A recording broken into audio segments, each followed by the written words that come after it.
বিচারের পর্যালোচনা।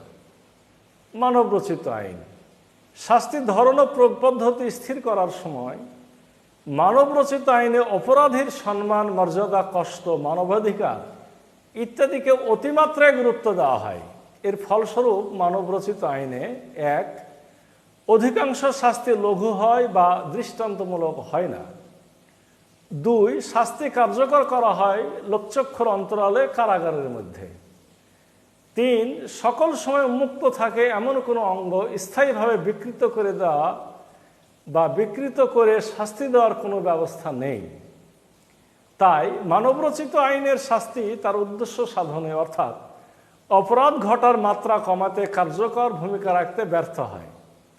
আর এর ফলে নিরপরাধ সাধারণ মানুষের কষ্ট বেড়ে যায় বা তাদের শান্তি, সম্মান, মর্যাদা ও মানবাধিকার বেশি লঙ্ঘিত হয়। এটা কখনোই যুক্তিসঙ্গত হতে পারে না। আসুন বিপরীত পক্ষে কোরআনের আইনের অবস্থান ক্ষেত্রে কীরূপ। কোরআনের আইনের প্রণেতা তার প্রণীত আইনে দুনিয়ার বিচারের শাস্তির ধরন ও প্রয়োগ পদ্ধতি নির্ধারণের সময় নিরপরাধ সাধারণ মানুষের কষ্ট, সম্মান, মর্যাদা, মানবাধিকার ইত্যাদিকে অপরাধীর কষ্ট, সম্মান, মর্যাদা, মানবাধিকার ইত্যাদির তুলনায় বেশি গুরুত্ব দিয়েছেন। তাই সেখানে শাস্তির ধরন ও প্রয়োগ পদ্ধতির উপরে উল্লেখিত সকল শর্ত সুনিপুণভাবে প্রণয়ন করা হয়েছে। আল কোরআনে বর্ণিত শাস্তির সে ধরন ও প্রয়োগ পদ্ধতির কয়েকটি আমরা এখন বর্ণনা করব। এক, শাস্তি জনসম্মুখে হওয়া। কোরআনের আইন প্রণেতা অপরাধের শাস্তি মানুষের সামনে অর্থাৎ প্রকাশ্যে দিতে বলেছেন। এটা তিনি সাধারণভাবে জানিয়ে দিয়েছেন অবিবাহিত লোকদের জেনা করার জন্য শাস্তির প্রয়োগ পদ্ধতির মাধ্যমে এভাবে। সূরা নূর আয়াত ২ আল্লাহ বলছেন, আউযু বিল্লাহি মিনাশ শাইতানির রাজিম ওয়াল ইয়াশহাদা আযাবাহুমা তায়ফাতুম মিনাল মুমিনিন। আর মুমিনদের একটি দল যেন তাদের শাস্তি প্রত্যক্ষ করে। কোরআনের আইন প্রণেতা এখানে স্পষ্টভাবে জানিয়ে দিয়েছেন যে শাস্তি দিতে হবে প্রকাশ্যে, যাতে হাজার হাজার, লাখ লাখ বা কোটি কোটি মানুষ তা দেখতে পায়। কারণ শাস্তি দেওয়ার প্রধান উদ্দেশ্য হচ্ছে সাধারণ মানুষের মধ্যে ভীতির সৃষ্টি করে তাদের মধ্যে অপরাধ প্রবণতা গড়ে ওঠার পথে প্রতিবন্ধকতা সৃষ্টি করা। আর সে প্রতিবন্ধকতা সব থেকে বেশি গড়ে ওঠে নিজ চোখে শাস্তিটি দেখলে। দুই, শাস্তি দৃষ্টান্তমূলক হওয়া। কোরআনের আইন প্রণেতা দৃষ্টান্তমূলকভাবে শাস্তি দিতে নির্দেশ দিয়েছেন এভাবে। সূরা মায়েদা আয়াত ৪৫ আল্লাহ বলছেন, ওয়াকাতাবনা আলাইহিম ফিহা আন্নান নাফসা বিন-নাফসি ওয়াল আইনা বিল আইনি ওয়াল আনফা বিল আনফি ওয়াল উযুনা বিল উযুনি ওয়াস সিন্না বিস সিন্নি ওয়াল জুরুহা কিসাস।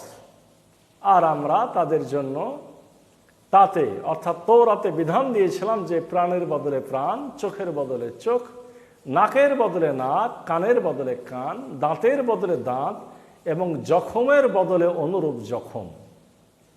কোরআনের আইনের প্রণেতা এখানে বলেছেন, কোরআনের মতো তৌরাতেও তিনি ইয়াহুদীদের জন্য অপরাধের দৃষ্টান্তমূলক শাস্তি দেওয়ার জন্য লিখে দিয়েছিলেন যে কেউ যদি অন্যায়ভাবে কাউকে হত্যা করে, কারো চোখ উঠিয়ে ফেলে, কারো কান কেটে দেয়, কারো দাঁত ভেঙে দেয় বা কাউকে জখম করে, তবে সরকারিভাবে, ব্যক্তিগতভাবে নয়, বিচার করে তাকেও যথাক্রমে হত্যা করতে, চোখ উঠিয়ে ফেলতে, কান কেটে দিতে, দাঁত ভেঙে দিতে বা সমপরিমাণ জখম করে দিতে হবে। তিন, শাস্তি দৃষ্টিগোচরমূলক হওয়া। কোরআনের আইন প্রণেতা সচরাচর বা বেশি ঘটা অপরাধের শাস্তি দিতে বলেছেন সহজে দেখা যায় এমন অঙ্গের বিকৃতি ঘটিয়ে। আসুন আমরা সূরা মায়েদার ৩৮ নম্বর আয়াতে বিষয়টি জানতে পারব। আল্লাহ সেখানে বলছেন, আস-সারিকু ওয়াস-সারিকাতু ফাকতাউ আইদিয়াহুমা জাযাআম বিমা কাসাবা নাকালাম মিনাল্লাহ আল্লাহু আজিজুন হাকীম। পুরুষ চোর ও নারী চোর উভয়ের হাত কেটে দাও, এটি তাদের কৃতকর্মের ফল এবং আল্লাহর পক্ষ থেকে দৃষ্টান্তমূলক শিক্ষামূলক শাস্তি। আর আল্লাহ মহাপ্রতাপশালী ও মহাপ্রজ্ঞাময়। কোরআনের আইন প্রণেতা এখানে চুরির শাস্তি হিসাবে পুরুষ ও মহিলা উভয় চোরের হাত কেটে দিতে বলেছেন। এই শাস্তির প্রয়োগের ব্যাপারে রাসূলুল্লাহ সাল্লাল্লাহু আলাইহি সাল্লাম ও সাহাবায়ে কেরামদের কর্মনীতি পর্যালোচনা করলে চূড়ান্তভাবে যে তথ্য বের হয়ে আসে তা হলো, শুধু ধনী চোরদের শাস্তি দিতে হবে, গরিব চোর যারা অভাবে পড়ে চুরি করে তাদের এ শাস্তি দেওয়া যাবে না।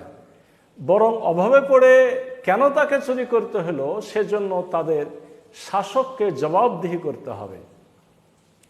আয়াতটিতে আল্লাহ বলেছেন শাস্তিটি একটি শিক্ষামূলক শাস্তি, অর্থাৎ শাস্তিটি তিনি চোর ও অন্য মানুষদের এই শিক্ষাটি প্রদানের জন্য দিয়েছেন যে বিশেষ অভাব ছাড়া চুরি করলে তাকে নিশ্চিতভাবে এ শাস্তি পেতে হবে।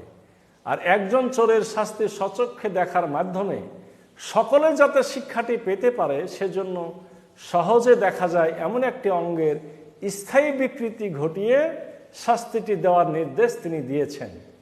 চোরটি যতদিন বেঁচে থাকবে ততদিন অসংখ্য মানুষ তাকে দেখে এ বাস্তব শিক্ষাটি পেতে থাকবে।